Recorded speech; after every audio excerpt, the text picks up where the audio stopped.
Today is January 16th, 2025. Today I want to demonstrate how to install VoidPup64 into an internal hard drive in a legacy BIOS PC. So it means that first thing that you have to be aware is whether you do have a legacy BIOS or UEFI BIOS. So what you could do is go ahead and copy this command into a terminal, and then if you get something like no such file or directory, then it means you have a legacy BIOS, and this tutorial is for legacy BIOS. Just for orientation purposes, I have a ventoy USB stick here, which I booted into obviously to VoidPup64. So we can just go ahead and click on the ventoy USB stick, and this is the VoidPup64 ISO, and I'll leave a link where you can download the ISO. So because Puppy Linux runs in RAM, what we can do is go ahead and remove the ventoy stick altogether, and I'll do that now.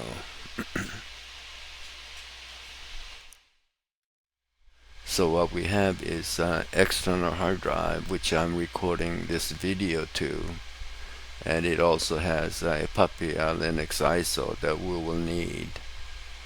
And also I have a hard drive that we'll be installing VoidPup64 into.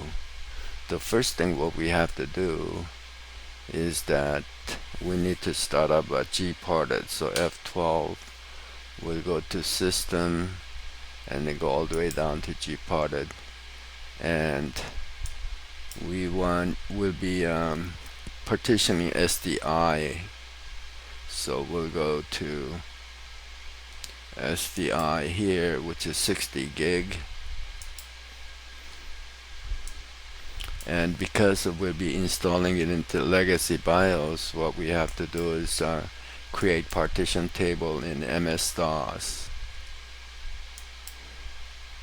So it's gonna wipe everything out, and then we're gonna new, and we're gonna give approximately 5 gig ext4, and we'll go ahead and give it a label of pups. So this will be more than enough for 5 Puppy Linux distros, but we'll be actually just about installing VoidPup64 today. Rest of it, what we'll do is we'll go ahead and give it a little bit of Linux swap partition, approximately 2 gig. But here we'll go ahead and use capital SAB as a save partition, because of the Puppy Linux uses a save partition extensively. And then lastly, we'll go ahead and make a Linux swap. But generally speaking, if you have more than 4 gig of RAM, you do not need this. So, but for demonstration purpose, I'll go ahead and do that, and then we'll go ahead and apply. You can follow exactly this step to make a bootable USB stick, by the way. It's completed. So we'll have to go to the first partition, and then manage flags, and then tick on boot.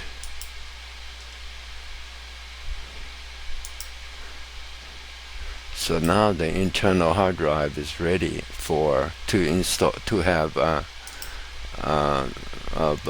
VoidPup64 installed. And then we're gonna make a folder here So I'm just gonna capital VO for VoidPup64 create. So we have a minus sign. We have a folder here. Now next step what we're gonna do is find the VoidPup ISO, and I have it under Linux, and this is external hard drive, and here's the ISO that I'll leave a link where you can download it.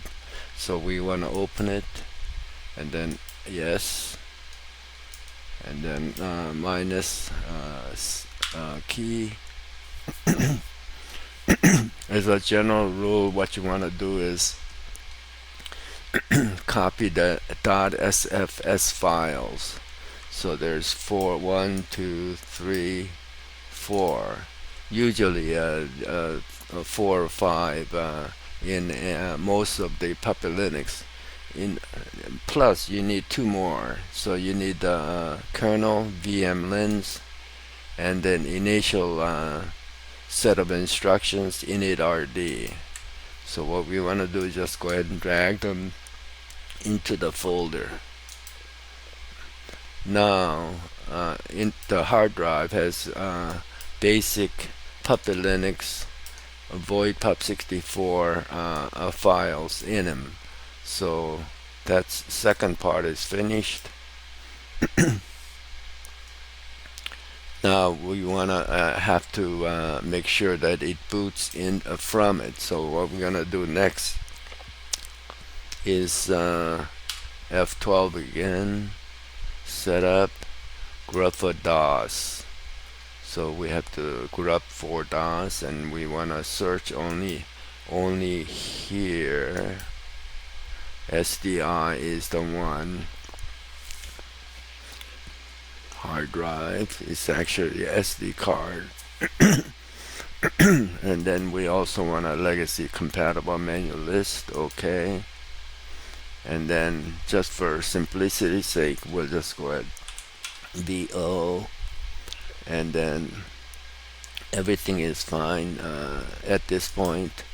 We'll go ahead and OK. So here's instructions for VoidPup.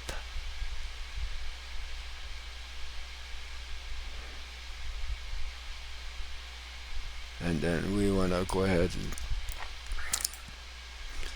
I have no windows, so we can just eliminate that and there. Now one thing what we want to do is we want to give an instruction here as to where you want the save file. So we want the save file in a SDI2 where we have a label. So the instruction we need to give is psave equals to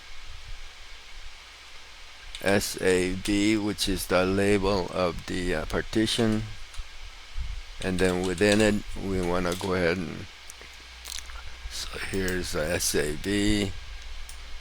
So this partition is capital SAV, and we want to make a new folder here, save. So we just given instructions on when we boot into internal hard drive of VoidPup64, the subsequent save files, save folder will go in within this folder. We're going to have to reboot, but it's going to stop my video recording. But basically what you want to do is leave and then reboot, and then we don't want to save at this point.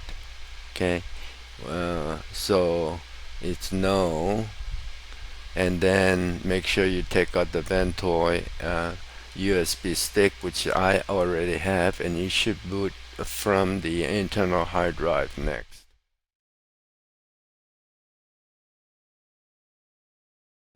Now I was able to boot into the hard drive and get the quick setup screen. I installed the simple screen recorder, obviously, and I'm recording it to external hard drive, which is mounted.